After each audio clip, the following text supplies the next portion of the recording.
Oui,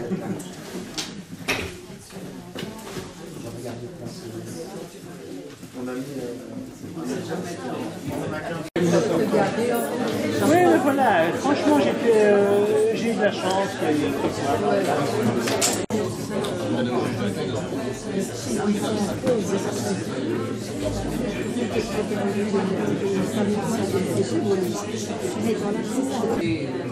Voilà, bienvenue à tous et à toutes. Merci à François Damin de sa présence ce soir parmi nous. Merci à Philippe et Louise-Marie Lemayeux et à tout le personnel de la librairie Pax pour avoir organisé cette rencontre qui va faire que, une fois encore, c'est l'habitude dans cette librairie, et c'est une bonne habitude, un livre va servir de point de départ à un échange, à un dialogue et à un partage. Et s'il y a un livre qu'on a bien envie de partager, c'est précisément celui que François Damin vient de publier aux éditions Mardaga, La mort choisie, comprendre l'euthanasie et ses enjeux. Un livre où il sera donc question de mort et d'euthanasie, sujet que François Damin connaît bien. Pour le présenter en 2 mots, François Damin est médecin intensiviste depuis une trentaine d'années, je pense, presque une trentaine d'années. Il est responsable actuellement du service de soins intensifs au CHR, donc à l'hôpital de la Citadelle. Et il est aussi, depuis plus de 10 ans, un médecin engagé concrètement dans la pratique de l'euthanasie. Puisque, comme vous le savez, depuis 2002, la Belgique dispose d'une loi qui autorise, sous certaines conditions, on dira lesquelles dans quelques minutes, l'euthanasie.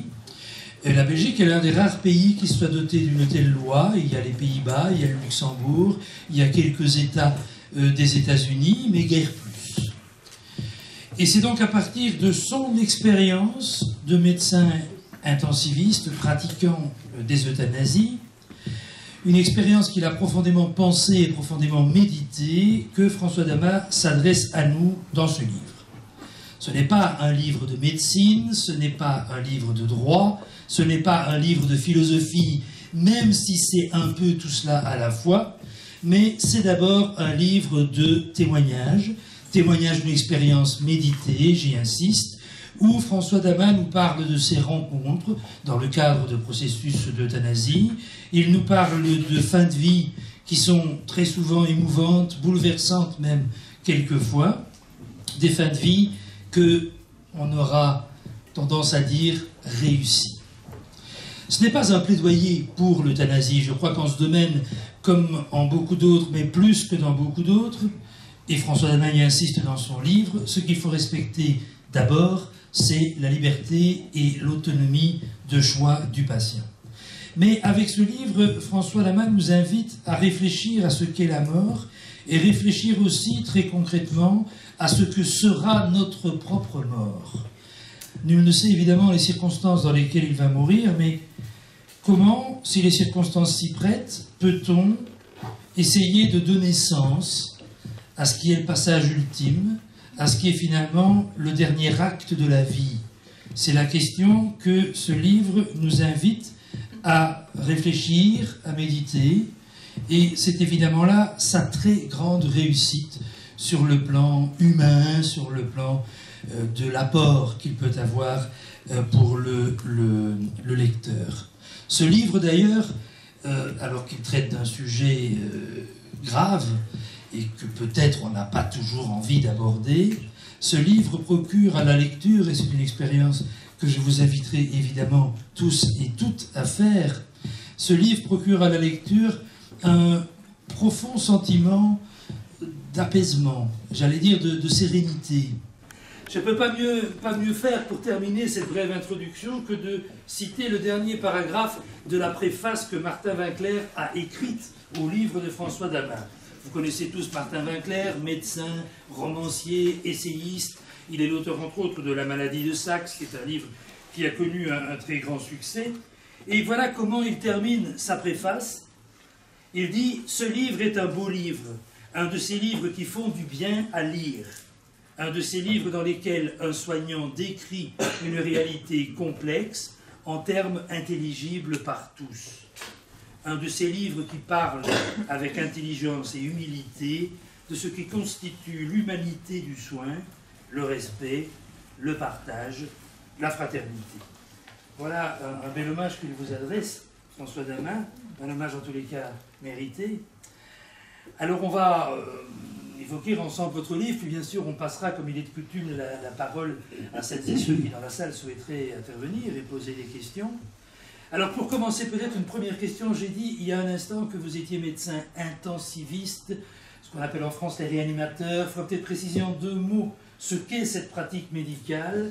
Alors, je ne vais pas faire l'effort de parler haut. Je crois que, pour répondre à la première question, il y a 2 sortes de médecins qui sont confrontés régulièrement à la mort de leurs patients, et qui sont non seulement confrontés, mais qui s'impliquent dans l'accompagnement de fin de vie. Ce sont d'abord les palliativistes, les médecins qui travaillent en soins palliatifs, c'est bien là leur métier. Mais il y a aussi, et sans doute qu'ils n'occupent pas beaucoup le devant de la scène dans ce domaine, ce sont les intensivistes, dont je fais partie. Les intensivistes, pourquoi est-ce qu'ils sont impliqués plus que d'autres aux fins de vie? Parce que ils ont dans leur service des patients qui sont en défaillance de fonction vitale, et pour un certain nombre d'entre eux, malheureusement, les traitements qu'on leur apporte ne leur confèrent pas de guérison, d'amélioration, et malheureusement, donc, ils vont mourir de leur défaillance de fonction vitale. Et ils vont mourir maintenant suite à un apprentissage. Je décris une petite histoire, d'ailleurs, concernant les soins intensifs dans mon premier chapitre. Ils meurent maintenant dans nos services. Autrefois, quand ces patients étaient dans un état désespéré, on les transférait volontiers ailleurs, puisqu'on considérait que nos services n'étaient pas faits pour accompagner les décès, ce n'étaient pas des mouroirs, et on transférait volontiers les patients dans d'autres salles. Cette pratique a disparu maintenant. Nous assumons les fins de vie des patients qu'on a pris en charge. Et donc, c'est une expérience, une pratique qui nous a confrontés à toute une série de réflexions, dont je fais aussi l'histoire dans le livre, puisque les questions auxquelles nous avons été confrontés sont des questions majeures de médecins confrontés à la mort de leurs patients et aux décisions qui accompagnent ces fins de vie difficiles. Ce sont, je les renseigne rapidement, les décisions d'arrêt de traitement, les décisions de sédation pour que les patients ne meurent pas dans des agonies affreuses. Et ces deux décisions médicales sont des choses que nous sommes amenés à faire quasi quotidiennement dans des services relativement importants dans lesquels je travaille. Nous sommes confrontés à des décès quasi quotidiens. Et alors, ce qui est très spécifique, et je pense que c'est ça qui est l'élément essentiel, je pense, dans la réflexion ou dans ce qui m'a amené à m'impliquer davantage dans le débat sur l'euthanasie, c'est que ces décisions concernant les patients qui sont intensifs ont comme résultat que nous avons des morts qui sont programmées. Nous préparons, nous décidons des choses et nous faisons en sorte que les patients meurent à une date particulière. Nous choisissons leur jour de décès. Et donc les décisions que nous sommes amenés à prendre influencent tout à fait, de manière déterminée tout à fait, le moment du décès du patient. C'était quelque chose qui n'était pas facilement acceptable autrefois, avant que les soins intensifs n'existent. Les médecins ne s'impliquaient pas fort dans la manière dont les patients allaient mourir. Surtout, c'est d'ailleurs une des raisons pour laquelle les soins palliatifs se sont développés. C'est qu'une fois que le patient n'était plus guérissable, le médecin s'en lavait un peu les mains et laissait les choses évoluer naturellement dans des conditions souvent désastreuses. Et puisqu'il n'y avait plus rien à faire, eh bien, sur le plan médical, la médecine n'y pouvait rien et laissait les choses aller. Et c'est une des raisons pour laquelle, d'ailleurs, cet abandon qui a été considéré un peu comme scandaleux, à juste titre, a déterminé l'apparition du mouvement palliativiste. Et il y a un peu de paradoxe, néanmoins, dans le fait qu'un intensiviste s'implique davantage que d'autres dans la question de l'euthanasie, parce que même si nos décès sont programmés, ça n'a rien à voir avec l'euthanasie vraie, comme la prévoit la loi belge de 2002. Ce sont deux choses différentes. Il faut qu'il y ait un dialogue entre un patient et un médecin. Il faut qu'il y ait un colloque, c'est le fameux colloque singulier, entre un patient et un médecin, et que ce médecin, non seulement écoute la demande, mais s'engage à y répondre pour que la procédure puisse s'engager et aboutisse éventuellement à l'euthanasie. Alors, on a raison d'insister sur le fait qu'une demande n'implique pas une réponse, parce que non seulement la demande peut très bien ne pas correspondre à une vraie demande d'euthanasie, il faut savoir un peu décortiquer ce que veut le patient, et souvent, actuellement encore, ceux qui font une demande d'euthanasie souhaitent simplement des soins palliatifs bien conduits, et ne demandent pas un geste létal, et encore moins de choisir leur jour et l'heure de leur départ. Mais même si le patient se sent capable, à un moment donné, de prendre cette décision, il peut très bien jamais la prendre, parce que sa situation va évoluer avec éventuellement la maladie qui l'emporte, sans qu'il ait le temps ou l'occasion de faire cette demande précise qu'on interrompt sa vie au jour choisi par lui. Et ça arrive relativement souvent également. La demande d'euthanasie est une demande qui entraîne un processus qui est associé le plus souvent à un état d'apaisement du malade. Il est rassuré par le fait qu'il peut faire cette demande et qu'un médecin en effet s'est engagé à l'accompagner au moment venu. Eh bien, ce fait d'être rassuré et apaisé fait qu'il va entrer dans cette phase de fin de vie avec une situation psychologique nettement meilleure, et il n'aura pas à demander cette euthanasie. Ça arrive régulièrement. Et donc, ce n'est pas parce qu'on s'engage à écouter et à accepter cette demande du patient que l'euthanasie va être faite. Et puis, il y a bien sûr le fait que le médecin peut très bien dire que, à son avis, les conditions ne sont pas remplies et que sur le plan médical, il n'y a pas question d'accepter cette euthanasie. Et puis enfin, il y a la possibilité que le médecin a de dire « moi je ne veux pas faire d'euthanasie parce que c'est contraire à mes convictions » et il faut vraiment, évidemment chercher un confrère. Mais j'allais dire, prenons cette hypothèse, un patient formule une demande d'euthanasie, le médecin répond non, c'est contraire à mes principes. Qu'est-ce qui se passe alors? Mais ça reste actuellement encore extrêmement difficile pour le malade. Parce que ça arrive, je pense encore la majorité des procédures, enfin des demandes d'euthanasie qui sont confrontées à des écoutes de médecins qui les écartent habituellement pour différentes raisons, et la plupart du temps parce qu'ils ne veulent pas assumer le geste eux-mêmes. Et il faut bien malheureusement admettre qu'on est confronté souvent à des patients qui arrivent au bout d'un certain temps, au bout vraiment d'un parcours de combattant en quelque sorte, par trouver un médecin qui accepte leur demande, parce que souvent ils sont démunis. Je songe à un patient qui est hémiplégique, aveugle, et qui a en plus un cancer de l'œsophage, qui ne sait plus se nourrir et qui est amaigri parce qu'il n'a plus su s'alimenter correctement et qui a des souffrances épouvantables et qui demande l'euthanasie, son médecin ne veut pas, comment faire? Il est à domicile, et comment va-t-il faire? Comment va-t-il faire pour trouver un médecin qui puisse l'entendre? Alors, il y a deux réponses qui sont mises actuellement sur pied pour essayer de donner les moyens à ces patients de trouver un interlocuteur correct. C'est d'abord qu'on a essayé de mettre en place un réseau de médecins qui sont plus familiers de la loi et qui savent un peu orienter les réponses médicales de manière adéquate. C'est le fameux réseau EOL que nous avons appelé ce réseau, c'est EOL pour End of Life en anglais. Et c'est un réseau qui se met cas sur pied et qui s'étoffe d'année en année en fonction des formations que ces médecins volontaires suivent.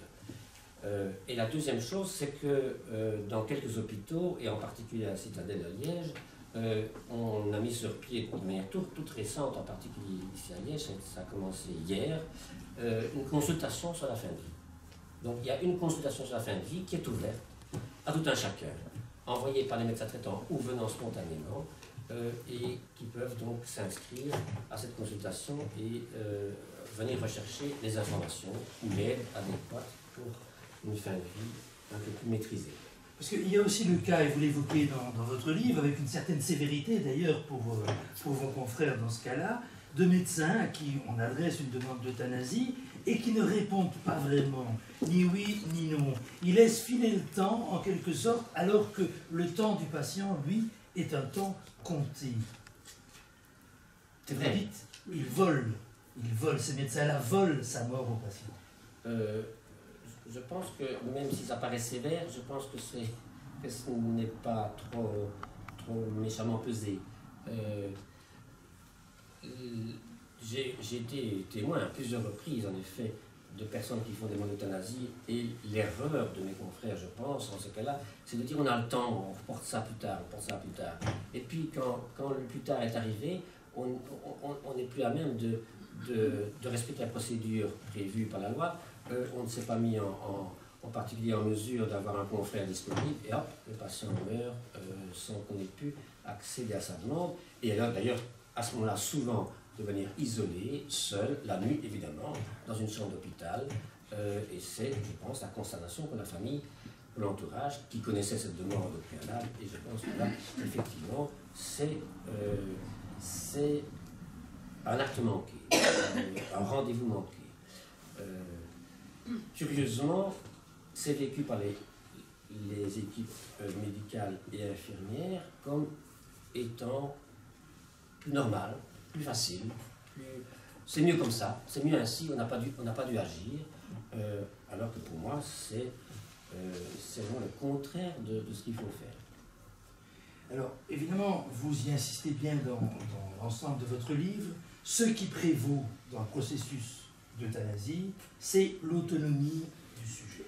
C'est lui qui doit faire la demande persistante, qui doit être d'ailleurs formulée par écrit à un moment donné, et c'est même lui qui va fixer le jour et l'heure. Alors, c'est une chose que peut-être certains de vos confrères ont du mal à accepter, cette autonomie du patient, parce que quand on est dans un hôpital, on est davantage un objet de soin qu'un sujet qui décide. Tout à fait, c'est bien vrai. L'hôpital, même si la philosophie médicale, la philosophie de travail évolue effectivement vers un respect de plus en plus important du principe d'autonomie et des capacités de décision du patient lui-même, c'est quelque chose sur lequel on insiste très fort maintenant dans la relation médecin-malade. On est néanmoins toujours, comme médecin, habitué à décider pour le patient. Et parce que c'est nous qui savons, hein, c'est nous qui pouvons poser des diagnostics, c'est nous qui pouvons proposer les traitements, c'est nous qui connaissons les pronostics, et nous savons ce qui est évidemment le mieux dans les circonstances individuelles des patients. Et nous choisissons en âme et conscience pour le bien du patient. C'est la manière dont on a été éduqué aussi. Mais bon, pour justifier nos actions, on le fait toujours vers le bien du malade et on ne comprendrait pas toujours, difficilement, que le patient n'accepte pas ce qu'on lui propose de bien ou de mieux. Mais j'aime assez de dire, et je l'indique dans mon livre, dans le dernier chapitre, j'aime bien utiliser la formule pour faire bien comprendre la position que le médecin a devant un patient qui fait une demande d'euthanasie, et qui distingue cet acte tout à fait particulier de tous les autres. C'est que dans ceux que j'ai cités au départ, de décision d'arrêt de traitement, oxydation, etc., c'est le médecin qui décide et c'est le patient qui consent, ou à défaut, sa famille, ses référents famille. Le médecin décide, c'est sa position habituelle, et le patient qui consent. C'est toujours la recherche du fameux consentement éclairé. Vous savez, c'est un des grands principes qui la relation générique médecin-patient.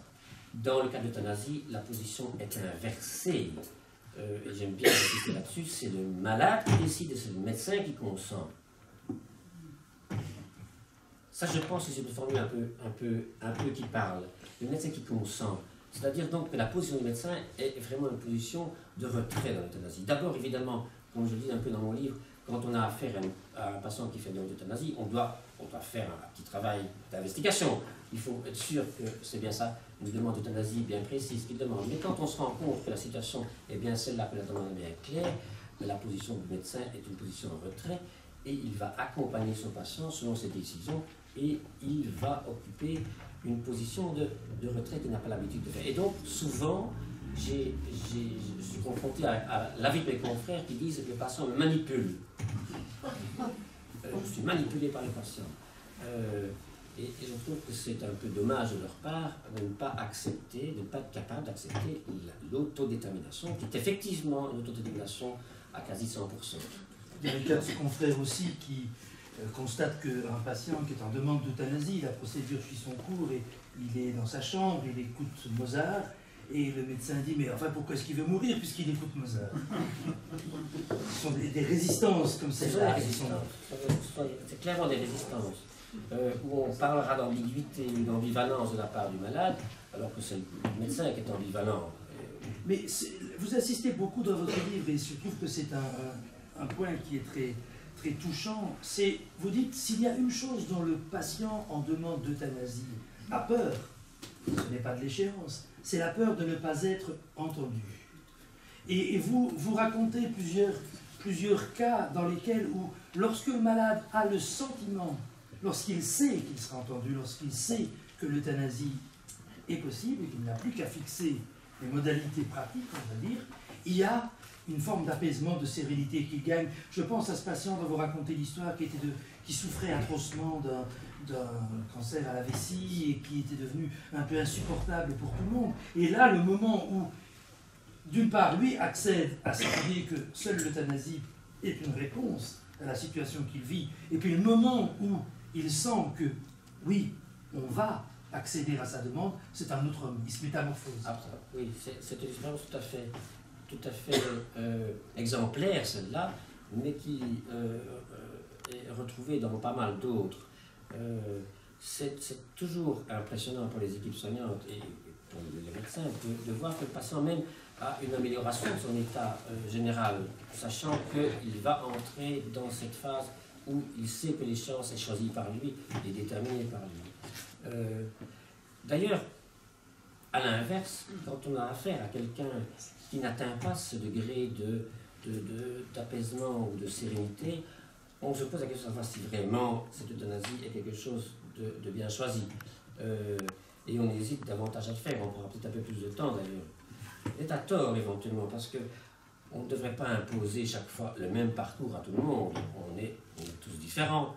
Et il faut accepter aussi que la personne qui fait une demande d'euthanasie le fasse parfois encore dans une souffrance psychique importante et ne soit pas capable de mettre à plat ses conflits familiaux, ses conflits autres, et que ça ne se passe pas aussi bien qu'on le voudrait nous, soignants. Je pense qu'il faut rester modeste aussi dans ce contexte. On va vouloir imposer que tout le monde arrive à un état d'apaisement et de sérénité. Mais néanmoins, je pense que les expériences personnelles que j'ai vécues de sérénité de patient, de sérénité partagée, j'aimais bien ça, c'est une formule qui n'est pas de moi, c'est une formule d'un professeur de l'ULB qui témoignait aussi de son expérience d'euthanasie, où il avait en effet pu expérimenter cette sérénité partagée, sérénité du patient et sérénité de l'entourage. Et ça, cet élément de sérénité se marque dans mon expérience le plus dans ces procédures d'euthanasie. Alors, vous venez parler de l'entourage. La loi dit qu'il faut prévenir l'entourage, sauf si le patient s'y oppose, et l'entourage n'a pas à donner son feu vert, il n'a pas à donner un avis favorable. Mais vous insistez beaucoup dans votre livre sur le fait qu'il faut associer le plus étroitement possible l'entourage à l'ensemble du processus. C'est une façon de préparer le deuil? Je pense que c'est... Je dis souvent aux patients avec qui je parle de la préparation du dernier rendez-vous, vous avez choisi la procédure d'euthanasie. Vous avez un peu le privilège, puisque vous connaissez le jour et l'heure, vous avez le privilège de préparer ça. Et vous pourrez peut-être le partager éventuellement si vous le voulez. Mais vous avez le privilège de le préparer. Et donc, faites en sorte de rencontrer vos proches, de parler de la fin. Et le fait que on ait une échéance, eh bien, ça donne l'occasion à l'entourage de se parler et de se dire les choses qui sont importantes à se dire avant de partir. Puisqu'on sait que l'échéance est déterminée. Ça donne un peu la motivation souvent à la famille de s'exprimer d'une manière qu'elle n'aurait peut-être pas faite si l'échéance n'avait pas été parfaitement claire. On aurait dit, je le dirais, puis le patient meurt et on n'a pas dit ce qu'on devait dire avant. Souvent, ce qu'on éprouve ou ce qu'on entend. Et donc... Et dans certains cas, ça va jusqu'à de véritables cérémonies d'adieu. Ah oui, ça c'est vrai. C'est aussi quelque chose de très particulier, puisque la date est choisie, et j'aime bien employer le mot le dernier rendez-vous. On a un dernier rendez-vous que le médecin doit bien sûr honorer, puisqu'il s'est engagé à le faire, mais ce rendez-vous, il va être partagé avec ceux qui peuvent ou qui veulent être là, à condition bien sûr que le patient, le malade lui-même, en soit d'accord. J'ai connu des personnes qui voulaient vraiment partir seuls, isolés, ils ne voulaient voir personne. C'est bien sûr de nouveau des prérogatives du patient, ces derniers rendez-vous. Et donc, ça peut être l'occasion de moments extrêmement émouvants, ça c'est vrai. Très fortement partagé par le médecin aussi d'ailleurs, et qui en garde un souvenir souvent très positif. Vous parlez... Faut-il en raconter un peu? Oui, oui. Il y en a quelques-unes qui sont effectivement très, très émouvantes dans le livre, donc je crois que ça donne effectivement le ton et le climat dans lequel... Bien, je vais vous raconter une des histoires que j'ai écrites. Je vous raconte une des dernières que j'ai pu vivre à l'hôpital de la Citadelle avec un chef de service qui avait suivi un patient depuis de nombreuses années pour une pathologie chronique sévère, et il est arrivé vraiment très très loin, et il avait fait une demande d'euthanasie. Il était revenu dans le service qu'il avait soigné pendant de nombreuses années. Les infirmières le connaissaient très bien. C'est un monsieur haut en couleur, un homme des bois. C'est un gars qui n'avait jamais vécu selon des règles bien établies. C'est un chasseur, un trappeur, vraiment un gars qui vivait un peu en marge de la civilisation. Néanmoins, bon, il s'était quand même fait soigner pendant de nombreuses années pour une maladie quand même extrêmement très spécifique. Et donc, il arrive à l'hôpital pour être euthanasié. Le chef de service me dit, ne fais rien sans prévenir. Je dis, inventaire, on ne fait pas d'euthanasie dans un service hospitalier sans prévenir l'équipe soignante, et en particulier le chef de service. Mais je n'avais pas compris pourquoi.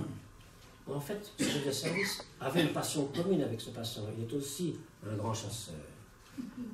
Et donc, il est venu avec moi le jour de l'euthanasie. Il avait demandé, bien sûr, la veille au patient et à la famille.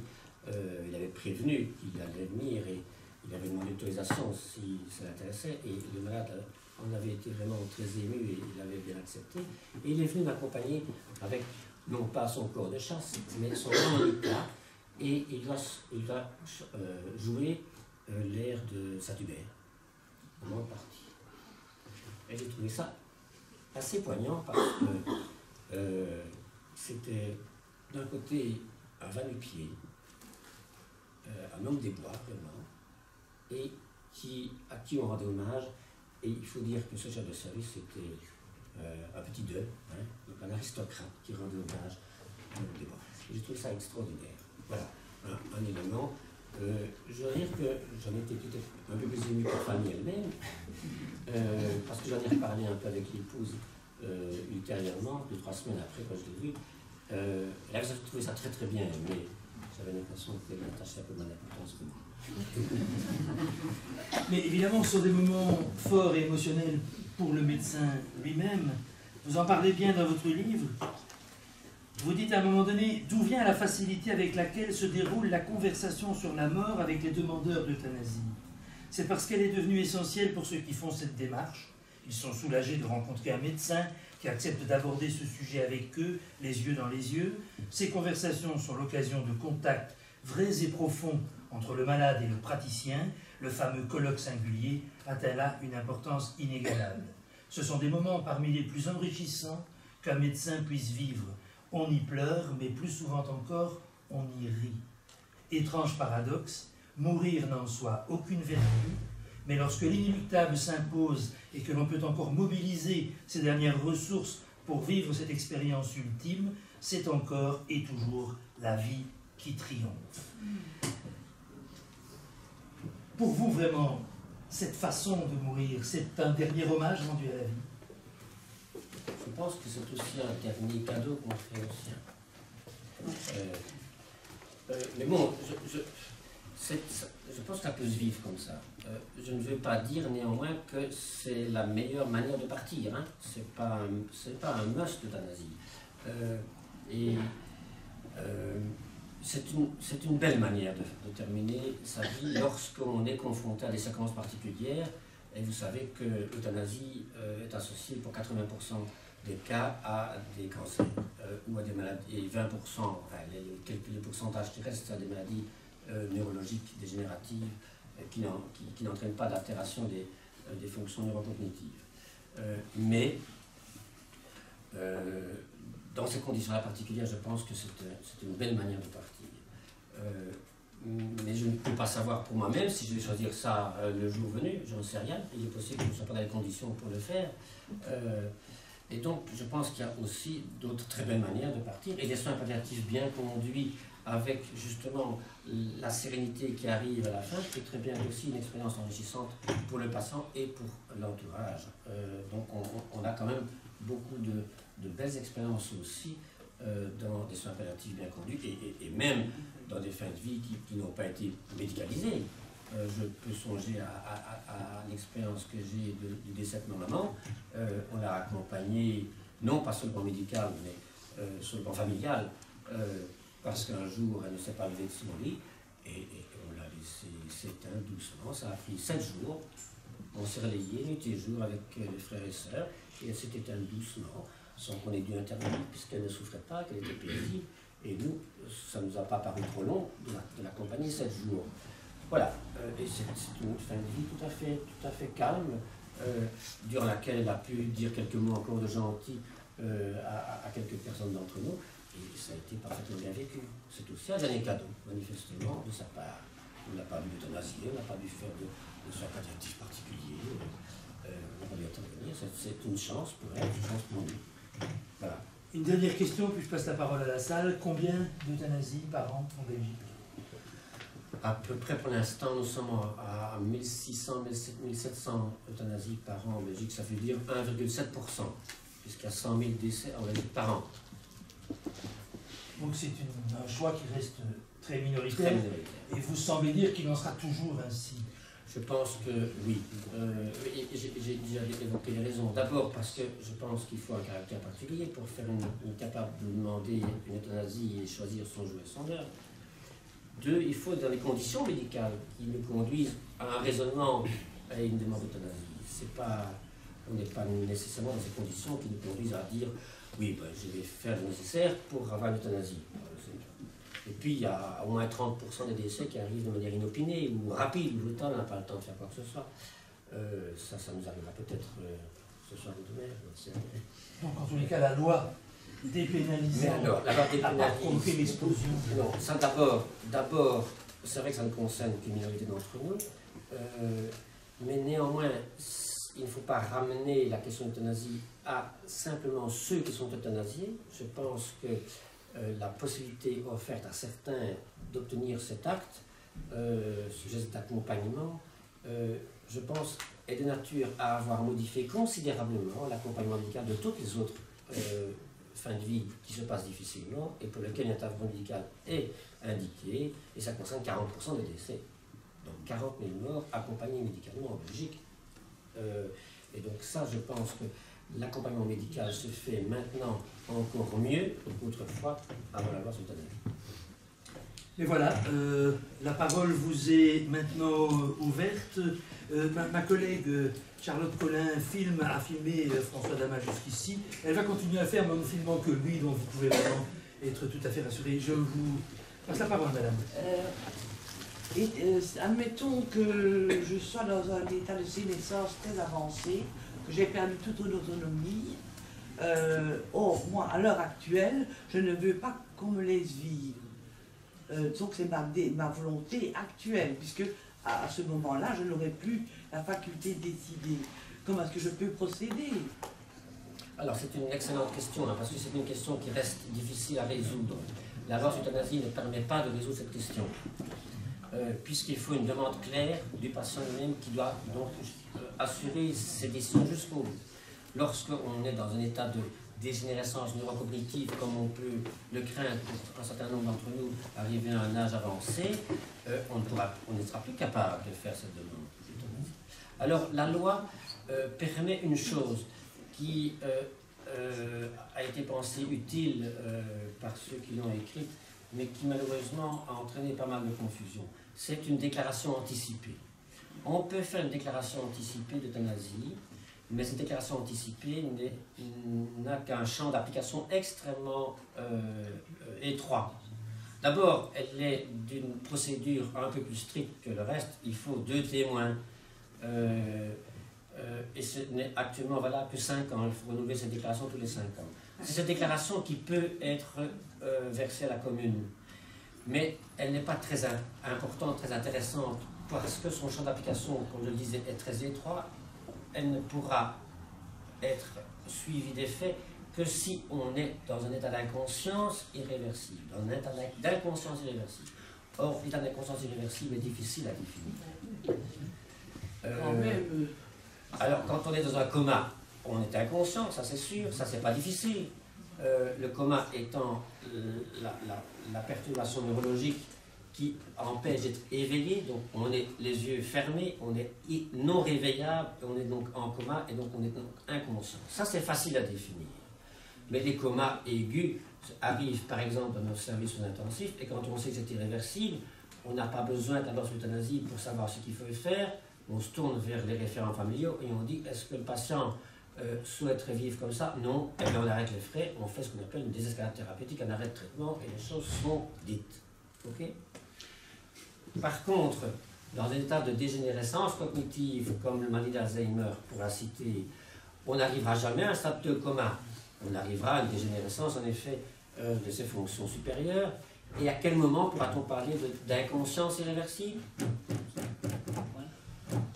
Alors certains essayent d'avancer un état clinique particulier qui dit aphasie, donc quelqu'un qui ne parle plus, agnosie, qui ne sait plus ce qu'il est, qui quoi que ce soit, et apraxie, qui ne bouge plus. Eh bien, c'est un état d'inconscience irréversible et on pourrait à ce stade faire une demande anticipée d'euthanasie. Je pense que ça reste difficile, c'est possible, mais le grand reproche que l'on peut faire à cette notion, c'est que concernant ces maladies neurodégénératives, ce stade ne sera atteint que vraiment au tout dernier stade. Or, d'expérience, celui qui songe à une euthanasie dans le cadre d'une maladie cancéreuse par exemple, ou d'une autre maladie neurodégénérative qui n'implique pas le problème des fonctions supérieures, il demande l'euthanasie pour éviter la phase terminale, ou pour l'interrompre dès qu'elle commence. Et impliquer une déclaration anticipée dans ce cas pour pouvoir bénéficier d'une euthanasie à ce stade-là, je pense que ce n'est pas une réponse que souhaitera les personnes qui ne veulent pas vivre de manière dégradée, comme je vous l'entends formuler. Et donc, je pense que l'euthanasie n'est pas une réponse. Par contre, il y a la loi sur les droits du patient. Il ne faut pas oublier que la loi sur l'euthanasie n'est pas seule. Il y a la loi sur les droits du patient et la loi sur les soins palliatifs qui ont été promulgués la même année. La loi sur les droits du patient permet de faire des déclarations anticipées de refus de traitement. Ça, c'est quelque chose qui paraît plus adéquat.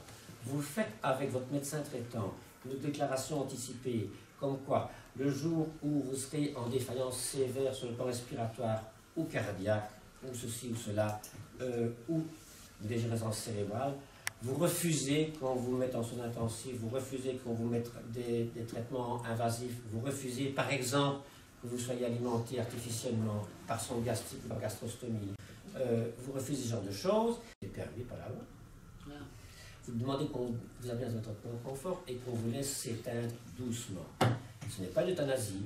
Ce n'est pas une euthanasie, c'est une sédation de fin de vie, parce que si on vous empêche, si on vous arrête l'alimentation et l'hydratation, puisque vous n'êtes plus capable de vous alimenter, cela va entraîner sûrement des souffrances si on ne faisait rien, et donc ces souffrances doivent être prévenues, ou si elles arrivent, doivent être traitées, et la sédation de fin de vie peut intervenir à ce moment-là. Ce n'est pas l'euthanasie, vous faites une déclaration anticipée en écrivant de manière extrêmement précise, de manière à orienter et à permettre aux équipes soignantes de se positionner correctement dans ce que vous voulez. Et alors je pense que c'est une piste, mais je crois néanmoins qu'il va falloir du travail encore auprès des équipes soignantes pour qu'elles respectent ce genre de déclaration anticipée. Et en faisant ça via le droit de mourir dans la dignité, là, la DMD propose des documents de ce genre, mais il faut... ces documents présentés par la DMD sont encore rédigés en termes trop vagues et souvent les personnes se contentent de signer ce genre de déclaration, comme quoi elles refusent l'acharnement thérapeutique et des choses de ce genre. Ce genre de document n'est pas utile, ça je vous préviens vraiment, et j'insiste là-dessus. Lorsque une déclaration anticipée est faite en termes généraux et vagues, ce n'est pas du tout utile aux équipes soignantes. Parce que personne n'est contre, tout le monde est contre l'acharnement thérapeutique, personne ne veut de l'acharnement thérapeutique. Même ceux qui font des gastrostomies pour des Alzheimer, ils pensent que ce n'est pas de l'acharnement thérapeutique. D'accord? Donc il faut préciser ce qu'on veut ou ce qu'on ne veut pas. Oui, alors deux questions, madame. Ce n'est pas, il n'y a pas assez de place pour remplir tout ce qu'on ne veut pas. Oui, et donc vous devez Alors que j'ai dit tout petit peu. oui, c'est vrai, vous avez raison, mais vous pouvez, mais il faut prendre rendez-vous avec son médecin traitant, parce qu'un médecin traitant qui vient au domicile pour une visite et vous demandez rédiger ça avec moi, il va vous dire oh, j'ai pas le temps. Donc vous prenez un rendez-vous et vous lui précisez à l'avance pourquoi vous prenez rendez-vous. Je veux parler de mes fins dernières, qu'on vous exprimait autrefois. Et donc il me faudra bien une demi-heure avec vous. Et vous rédigez ça avec lui, avec son aide, et vous lui en laissez un exemplaire, vous en gardez un exemplaire, vous en donnez un exemplaire à quelqu'un de confiance. Yes. Madame, et puis madame. Vous n'avez pas, pour l'euthanasie, il me semble, vous n'avez pas parlé du rapport écrit. Oui, la demande d'euthanasie. Il faudrait redire parce qu'on n'entend pas. Concernant la demande d'euthanasie, la question de madame porte sur le fait, si j'ai bien compris, que cette demande doit être à un moment donné écrite. Ben oui. Alors la demande d'euthanasie doit être répétée, volontaire, déterminée, et le médecin doit s'assurer qu'elle est constante en suivant une série quand même de rencontres où la personne s'exprime toujours de la même manière. Et cette demande doit être orale plusieurs fois et au moins une fois par écrit. Et donc cette écriture, elle est extrêmement simple là. Comment? Non, vous êtes en demande d'euthanasie. La déclaration anticipée, la déclaration anticipée concerne les biens portants. Ok? La déclaration anticipée concerne les biens portants. La demande d'euthanasie, c'est une demande que vous faites parce que vous en voulez une. Parce que vous êtes dans la situation où vous la réclamez. D'accord? Alors, pour préciser bien les choses, on confond très fort, et c'est la confusion que je mentionnais tout à l'heure. Pour bien préciser les choses, l'euthanasie est un acte volontaire du patient, avec le médecin qui consent à l'accompagner. C'est un choix, et ce patient va faire un choix de son jour et de son heure. C'est une mort consciente. C'est ça la différence avec toutes les autres, une mort consciente. Or, la déclaration anticipée, elle ne prévoit que des morts inconscientes. Donc c'est tout à fait contradictoire. Tout à fait contradictoire. Donc la personne, le médecin qui est en face d'un patient, parce qu'il est atteint d'une maladie cancéreuse, et qui s'entend dire par le patient, écoutez docteur, je voudrais sans doute une euthanasie si ça tourne mal, et qui lui dit allez faire une déclaration anticipée, eh bien il rend un mauvais service à son patient parce qu'il va lui dire faites une déclaration anticipée au cas où vous serez inconscient. alors qu'il n'a pas compris alors ce que c'était une euthanasie. L'euthanasie, c'est une mort consciente et n'a rien à voir avec la déclaration anticipée. Ok? Est-ce que je suis clair? Maintenant. J'admirais votre clarté, la densité de ce livre, et je dois dire que ça, je ne l'ai pas compris. Voilà, alors la demande d'euthanasie, c'est simplement le fait que vous devez, pour le médecin, dire « je veux une euthanasie » et vous datez, vous signez, et vous lui remettez ce papier. Il ne faut pas de témoin, il ne faut personne. Seulement, c'est la preuve que vous avez demandé l'euthanasie. Vous avez été capable de la faire à plusieurs reprises oralement, et vous avez été même capable de l'écrire. Et le médecin prend ce papier, le met dans son dossier, et pourra l'exciper éventuellement à une autorité quelconque qui va lui demander « qu'est-ce que vous avez fait? Vous avez fait une euthanasie? Est-ce qu'elle le demandait bien? » Oui, elle le demandait, voilà. Mais ça ne donne pas l'autorisation au médecin de passer à l'acte immédiatement non plus. Ce papier peut très bien être déchiré au moment voulu si vous dites « je change d'avis ». Ok? Madame, puis monsieur, oui. Moi, c'est par rapport à la demande anticipée. Oui. Il faut les deux témoins. Oui. Pourriez-vous me définir le rôle des deux témoins? Oh, simplement, il témoigne que c'est vous qui avez écrit cette demande d'euthanasie et que c'est personne d'autre. Il n'y a pas d'intervention au moment où il faut prendre des décisions. Alors, ça c'est deux choses différentes. Dans ce papier, dans cette déclaration anticipée où il faut deux témoins, vous pouvez aussi désigner deux personnes de confiance qui seront chargées de faire savoir aux équipes soignantes que vous avez fait une déclaration anticipée. Ce n'est pas vous qui pouvez le faire, puisque vous serez inconscient. Et donc, vous pouvez désigner deux personnes de confiance chargées de transmettre votre volonté. Ces deux personnes de confiance peuvent être des témoins, bien sûr. Monsieur. Alors, la commune, ça sert uniquement, ce n'est pas une garantie pour vous. La commune permet un enregistrement de cette déclaration anticipée et qui est versé au registre national, comme on dit. Registre national qui peut être interrogé par le médecin qui, avec son token ou sa carte d'identité, peut interroger le registre et dire « Tiens, cette dame-là ou ce monsieur-là a fait une déclaration anticipée d'euthanasie. Or, elle se trouve dans un mélie inconsciente et je pense que c'est irréversible. Donc, je vais l'euthanasier. » Monsieur? Est-ce qu'il y a beaucoup de patients étrangers qui viennent de faire euthanasie en Belgique? Non, c'est extrêmement rare. Ça existe, hein, mais ça se compte d'une seule main par an.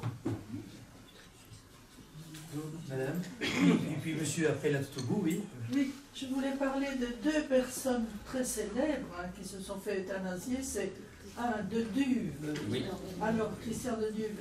Voilà, je ne sais pas quelles étaient les conditions qui lui permettaient. Est-ce qu'il était très vieux, il avait 90 ans, mais est-ce qu'il était malade? Oui, il était cancéreux. Alors, madame, monsieur de Duve et l'autre personne qui ont fait état de leur euthanasie, il est évident qu'ils avaient respecté les conditions prévues par la loi. Parce qu'on ne peut pas imaginer qu'ils auraient mis en difficulté leur médecin qui aurait commis un assassinat autrement, qui n'avait pas respecté les conditions prévues par la loi. L'autre personne, c'est cet auteur Hugo Claus, qui a écrit Chagrin de Belge. Oui. Eh bien, il a demandé l'euthanasie parce qu'il savait qu'il commençait Alzheimer. Est-ce que c'est une condition? Il avait une maladie grave, incurable. C'est Alzheimer? Oui. Ah. Grave, incurable. Je pense que la maladie d'Alzheimer est une maladie grave. Oui. Elle est effectivement malheureusement incurable. Et il présentait une souffrance constante et inapaisable puisqu'on ne parvenait pas à améliorer son état. C'est une maladie dont il souffrait déjà depuis plusieurs années. Ah. Il n'était pas arrivé au stade de l'agnosie, l'apraxie et l'aphasie. Mais il avait des troubles suffisamment importants pour qu'il en souffre de manière, pour lui-même, Et il était insupportable. conscient. Il était suffisamment lucide encore pour faire cette demande et le préparer. Il y a deux questions, monsieur tout au fond et puis monsieur ici. Vous parlez un petit peu plus fort parce que... En lien avec la question qui vient d'être posée, je pensais aussi à Hugo Claus, mais il y a un cas aussi beaucoup plus récent où, en Flandre à nouveau, une euthanasie a été réalisée sur une personne qui a subi plusieurs opérations de changement de sexe, mais qui ont toutes échoué. Et donc, je voulais vous entendre sur ce que vous pensiez de l'évolution qu'on peut constater, à mon avis, particulièrement en Flandre, par rapport à la partie francophone du pays, sur la nature des souffrances qui sont réclamées par la loi pour pouvoir procéder à l'acte d'euthanasie. Les souffrances doivent être constantes et inapaisables. elles peuvent résulter d'une maladie ou d'un accident, et elles peuvent être physiques ou psychiques. Ou psychiques. Et donc, les problèmes psychiques peuvent et doivent, je pense, être pris en compte parce qu'une maladie psychique peut donner des souffrances tout à fait aussi insupportables et intolérables pour la personne qui en souffre. Et le cas que vous citez, effectivement, c'est un patient qui avait des souffrances psychiques depuis de très nombreuses années et qui était associé à des souffrances physiques majeures, parce que ce qu'on a cité dans la presse, ce sont des opérations ratées, comme on dit, mais des opérations ratées à cet endroit, vous pouvez très bien imaginer, si vous avez un peu d'imagination, ce que ça signifie. Incontinence des selles, incontinence des urines, escarre impossible à soigner et douleurs neuropathiques périnéales constantes. Alors quand vous avez ça, je crois que votre vie est devenue impossible. Monsieur ? Merci. Moi, je voudrais tout d'abord rendre hommage au livre de François. Ayant eu l'occasion d'en lire énormément de textes sur la fin de vie, je pense donc que celui-là est sans doute le plus beau parce qu'il est au cœur du sujet, avec tous ces témoignages, mettant en avant la notion de lien. Ça, c'est essentiel, le lien qui se crée ou qui se recrée en fin de vie, dans la famille, au sein de la famille, mais aussi avec le médecin. Ça transparaît vraiment à chaque page du livre, et ça, c'est vraiment une belle réussite. Et j'aurais bien aimé entendre François sur deux questions. La première qui m'est venue à l'esprit par la réponse que tu as faite sur le caractère limité du champ d'application de la déclaration anticipée. Il y a pour le moment des discussions parlementaires pour modifier la loi de 2002 qui n'a pas été modifiée depuis 10 ans. On s'oriente éventuellement vers, d'une manière ou d'une autre, l'ouverture de l'euthanasie aux mineurs. Ça, c'est une première question dont on parle beaucoup dans la presse. Et il y en a une autre aussi qui est d'élargir le champ d'application de la déclaration anticipée avec une notion qui ne serait plus l'inconscience, mais qui serait la perte de conscience de soi-même, je cite de mémoire, hein, c'est pas tout à fait ça, mais perte de conscience de soi-même, de son entourage, de son environnement, enfin c'est une espèce de périphrase qui vise à décrire la situation des malades Alzheimer, finalement. Et je voudrais savoir ce que tu penses de cette possibilité, est-ce que ces termes sont bien choisis, ça c'est une première chose. Et alors la deuxième chose, parce que c'est intéressant, dans les divergences d'analyse des juristes sur cette question-là, il y en a une qui ne peut pas faire l'économie de l'avis des médecins, qui est de savoir si l'euthanasie est ou n'est pas un acte médical. Il y a vraiment une divergence d'analyse sur cette question-là. Il y a des juristes qui considèrent que ce n'est pas un acte médical, ce sont peut-être a priori des personnes qui sont hostiles à la loi, mais qui considèrent que ce n'est pas un acte médical parce que dans les critères de base de l'acte médical, il y a la notion d'acte thérapeutique. Et qu'ici, on ne serait pas dans le thérapeutique. Moi et beaucoup d'autres, j'ai tendance à considérer qu'on est parfaitement dans le thérapeutique et qu'on donne aux patients, dans une confiance très particulière qui se noue en fin de vie, ce qu'il demande et ce dont il a besoin à ce moment-là. Mais la question reste intéressante de savoir si et comment justifier que l'euthanasie est bien, puisque c'est, je suppose ton avis aussi, un acte pleinement médical. Donc ça, Alors, je vais d'abord répondre à la deuxième question qui me paraît la plus intéressante. Parce que ça, c'est vraiment quelque chose où on peut un peu creuser. Alors, je vais dire la manière dont je m'exprime habituellement. Je ne sais pas si j'ai raison, mais je m'exprime de la manière qui va peut-être te paraître un peu étonnante. Je dis toujours que l'euthanasie n'est pas un acte thérapeutique.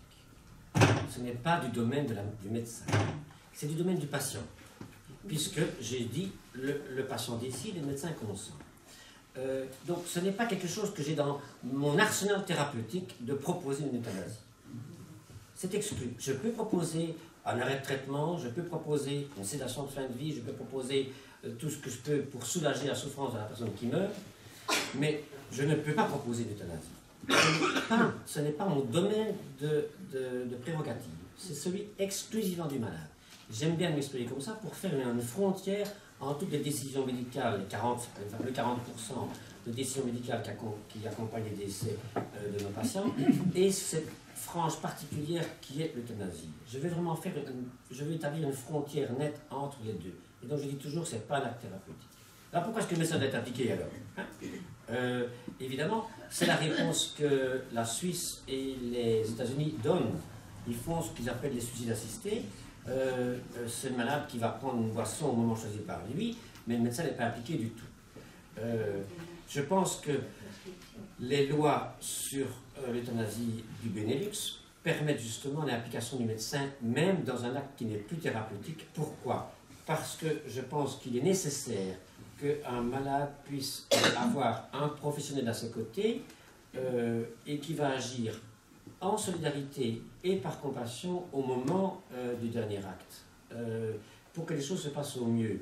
Et que en plus, je pense, et tu l'as dit dans ton intervention, et j'insiste bien dans ce livre, c'est que cet acte, même s'il n'est pas thérapeutique, il se fait néanmoins dans un lien thérapeutique avec le malade. Nous n'avons pas abandonné le patient à lui-même, nous n'avons pas dit « Ah, vous voulez mourir, ben voilà votre boisson, comme on fait aux États-Unis, et débrouillez-vous. On sera là néanmoins avec vous jusqu'au bout, et on sera dans le partage de cet acte, et on en assumera quand même un certain rôle, parce que la loi nous y aura autorisé. » Est-ce que je réponds à la question? Alors maintenant, je reviens à la première partie. Les enfants d'abord, rapidement. Je pense que ça ne doit pas faire l'objet de multiples discussions, l'extension de la loi sur l'euthanasie aux mineurs.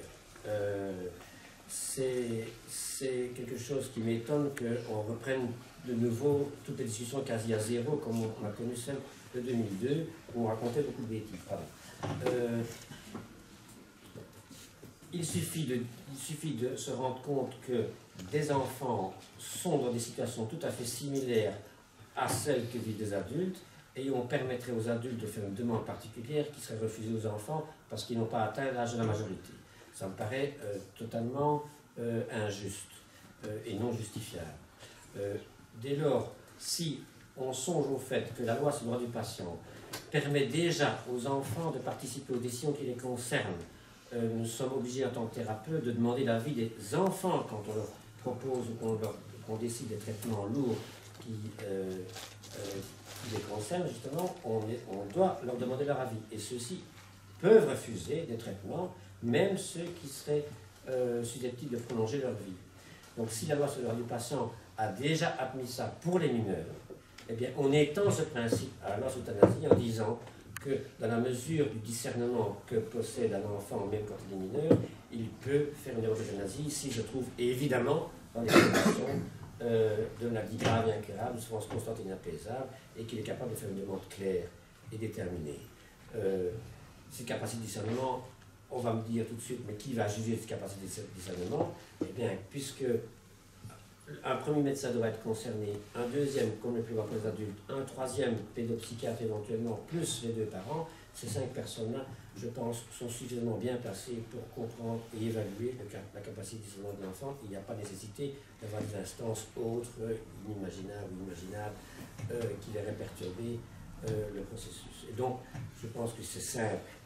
On étend l'euthanasie aux mineurs dans la mesure de la capacité de discernement. Point à la ligne, terminé, et je pense qu'il n'y a pas besoin de discuter plus avant. Maintenant, pour ce qui concerne les adultes, mais les vieillards, là, ça reste un peu problématique, et je n'ai pas d'autres réponses à donner. Madame? Je voudrais rebondir sur ce que tu as dit par rapport à l'euthanasie. Ce n'est pas un acte médical.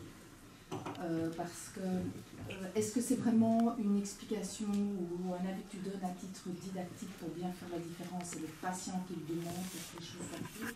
Parce que finalement, un patient qui demande une euthanasie, c'est un patient qui souffre soit physiquement, soit psychologiquement. Donc l'acte est un traitement. C'est le soin de la souffrance.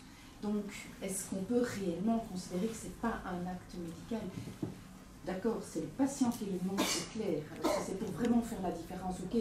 Mais par contre, c'est quand même un acte de soin. On soulage un patient. Oui. C'est lui qui dirige, c'est lui qui est le sujet. Oui. C'est son dernier, quelque part, c'est son dernier acte à lui-même. C'est son dernier choix, et voilà.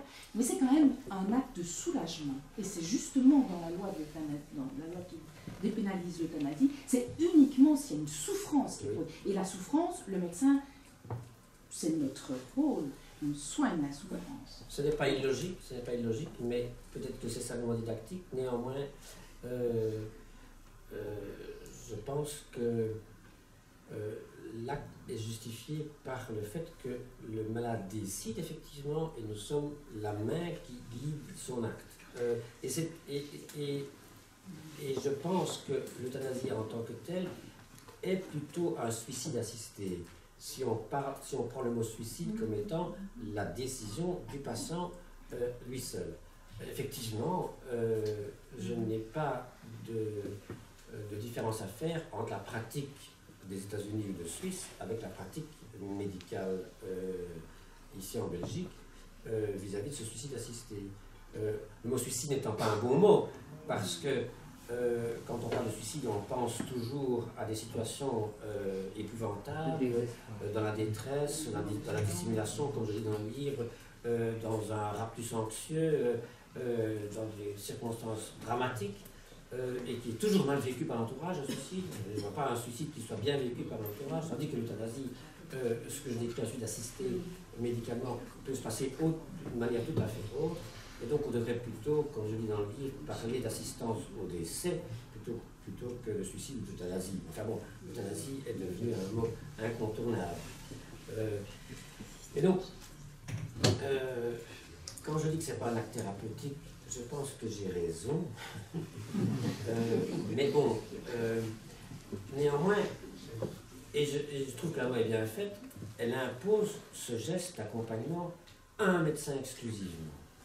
Et je pense que c'est bien que ce soit un médecin. Je pense que c'est bien que ce soit un professionnel de la santé qui prenne en charge ce genre de choses. Parce que le choix du patient qui demande une euthanasie est finalement une finalité de sa vie où, de plus en plus au niveau médical, on est amené quand même à proposer aux patients des choix de traitement en fonction de ce que, dans le cancer par exemple, en fonction de ce que le traitement peut lui apporter ou l'abstention thérapeutique peut lui apporter. Et donc, le patient, théoriquement, dans l'éthique de la santé actuelle, peut-être plus dans d'autres pays qu'en Belgique et encore plus ailleurs qu'en Wallonie, mais théoriquement, le patient est amené tout au long de son circuit de soins à pouvoir prendre des décisions où il est accompagné par son médecin. Hein, oui, ce sont des décisions partagées. Et donc, on arrive au bout de sa vie où là, il demande et le médecin agit. Voilà. Oui, et le partage jusqu'au bout. Je suis d'accord. On n'abandonne pas son patient en disant « Ah, vous avez ça, ben débrouillez-vous. » Madame, vous avez levé la main. Oui, précisément, avant que vous preniez la parole, j'allais poser la question du suicide assisté. Il y a aux Pays-Bas, je pense, une loi qui permet qu'on choisisse de suicider et qu'on les accompagne médicalement. C'est bien ça? Oui. Est-ce qu'il existe quelque chose de similaire en Belgique? Donc là, il n'y a pas question de maladie ni de souffrance. C'est quelqu'un qui a envie d'en finir pour des raisons. Non, je ne pense pas. Il se retrouve seul au monde et son seul enfant vient d'être écrasé par un camion. Non, la volonté n'est pas ça aux Pays-Bas non plus. Ça n'existe pas. Non, ça n'existe pas. Non. Ce qu'on appelle le suicide assisté,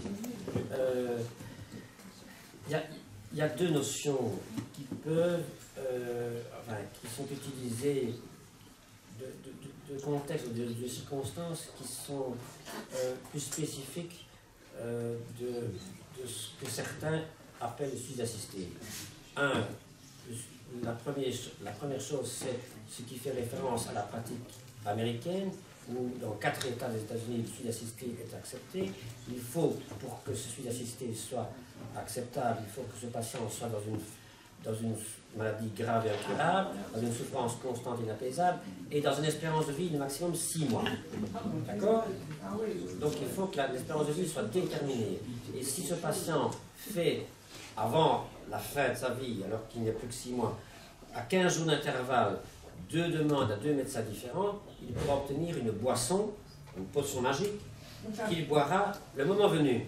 Et il l'emporte chez lui et il le boira éventuellement quand il le voudra. C'est ça ce qu'on appelle le suicide assisté. Parce que c'est le patient qui boit lui-même le moment venu. D'accord?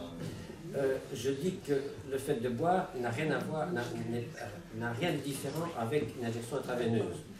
La seule différence entre le suicide assisté américain et ici, c'est que le médecin est présent, comme le disait Robert Ney. La deuxième notion qui pourrait faire appel à ce suicide assisté par rapport à l'euthanasie, c'est que, comme la loi l'indique en Belgique et aux Pays-Bas au Luxembourg, il n'y a pas de délai entre une demande d'euthanasie et une mort qui serait naturelle. Donc, l'euthanasie n'est pas dépendante d'une phase terminale. On peut faire une demande d'euthanasie quand le patient, quand nous sommes dans une situation qui est considérée comme sans issue, mais qui n'est pas nécessairement mortelle à courte échéance, à brève échéance. Donc, les personnes qui font une demande d'euthanasie alors que leur mort n'est pas annoncée à brève échéance sont considérées par certains comme un suicide assisté. Mais on ergote, là, on ergote. On va aller vers les dernières questions. Qui veut encore prendre la parole? Oui, madame. Oui, j'aurais aimé savoir, parce que depuis le début, vous parlez du patient, et c'est remarquable, mais est-ce que vous pouvez aussi nous parler un peu de vous? Ah, de moi? Dans ce contexte-là. Dans ce contexte-là, bien sûr. Parce que ça peut être intéressant aussi, de voir ce qui fait que vous avez été motivé de vous engager dans cette voie, comment vous le vivez. Je trouve que ça peut être aussi je pense que j'ai répondu à la question. J'ai un parcours professionnel qui fait que je suis confronté à des patients extrêmement gravement malades et qui sont la plupart du temps inconscients et qui ont des conditions épouvantables d'artifice médical. Oui. Et je trouve ça un peu dommage que pas mal de contemporains doivent finir leur vie dans des artifices épouvantables qui ne rapportent aucune qualité de vie. Et donc il est possible que, confronté à cette qualité qui est mon métier, j'ai un peu sublimé en me reportant sur des patients capables de maîtriser leur fin de vie de manière consciente. Et ça, c'est peut-être quelque chose qui manque en sous intensif, que j'ai dû chercher ailleurs. Voilà. Une ultime question, madame. Mais un peu dans le même ordre d'idée, je pense qu'on ne peut pas non plus faire l'économie de la réflexion sur ce que vit le médecin qui doit pratiquer une euthanasie. Pour en avoir entendu certains, il y a quand même à assumer la violence d'un acte qui n'est quand même pas banal. Et ces médecins sont épuisés le jour où ils ont fait ça. Ils ont envie que d'une chose, aller se promener dans la forêt et faire autre chose que continuer à voir des malades pendant 24 heures. Je suis d'accord. J'ai déjà rencontré plusieurs de mes confrères qui ont fait ce genre de réflexion. Ce sont des confrères qui n'ont pas le même parcours professionnel qu'un intensiviste. Et donc je pense que c'est vrai que psychologiquement, quand on n'a pas été confronté à la mort régulièrement et une décision qui les accompagne, lorsqu'on est médecin généraliste et qu'on voit 4 ou 5 personnes de sa clientèle mourir par an au maximum et qu'on n'est pas habituellement confronté avec leur mort sous les yeux dans la plupart des cas, et puis qu'à un moment donné on vous demande d'être acteur, je peux comprendre que ça soit un stress réel.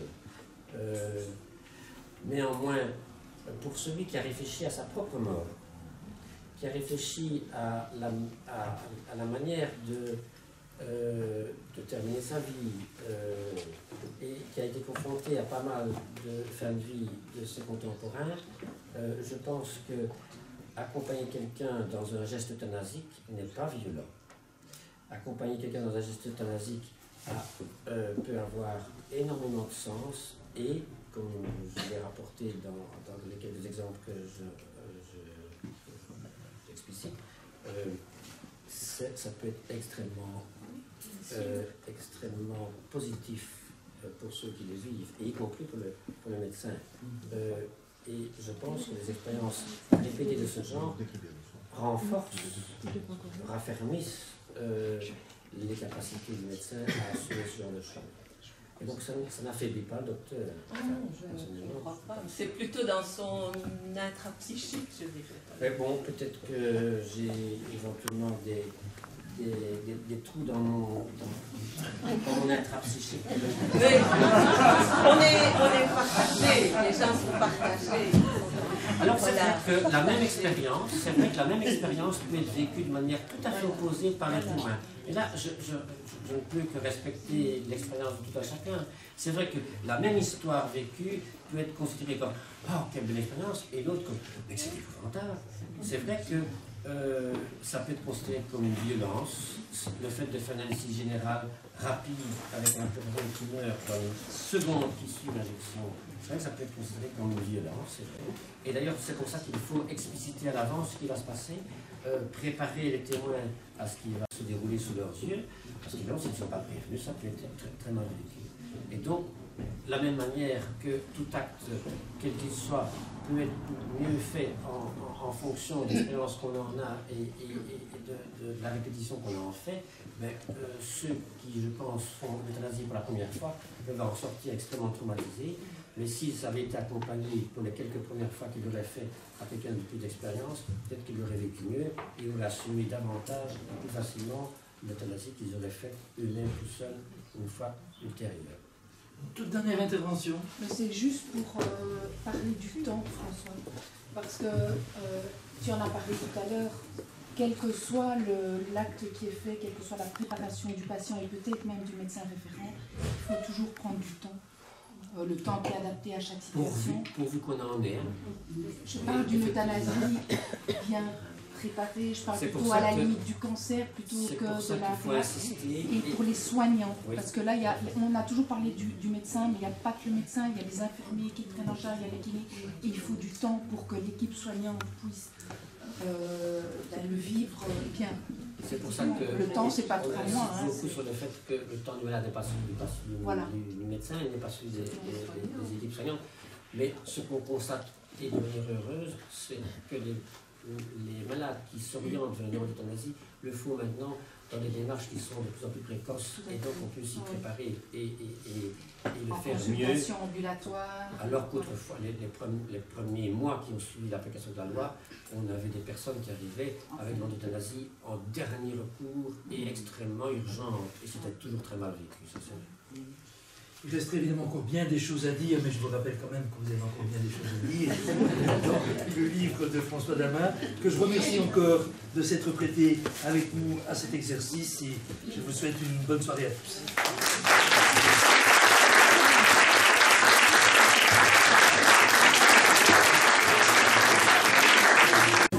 C'est grave que si vous êtes plongé dans l'inconscience, si vous faites un accident,